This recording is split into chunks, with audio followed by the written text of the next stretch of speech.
What if you were asked to prepare for something the world had never seen? No storms, no floods, no proof, just a warning. And one man believed it. The world around him was collapsing. Violence spread everywhere. Corruption had become normal. But one man moved differently. Noah was righteous in his generation.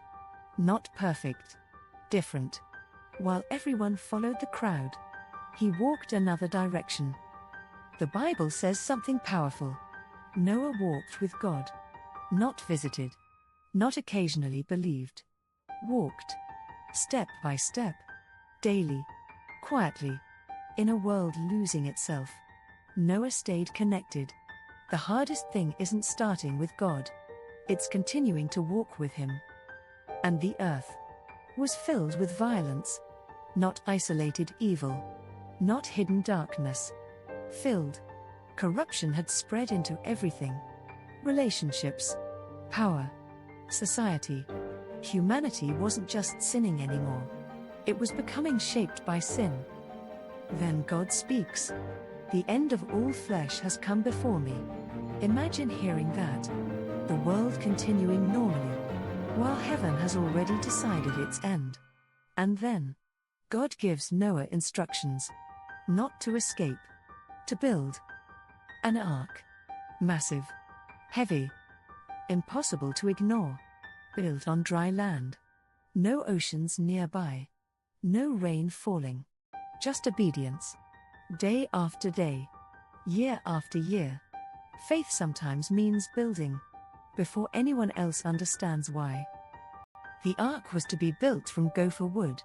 And strangely, we still don't know exactly what that was. The word appears nowhere else in the Bible.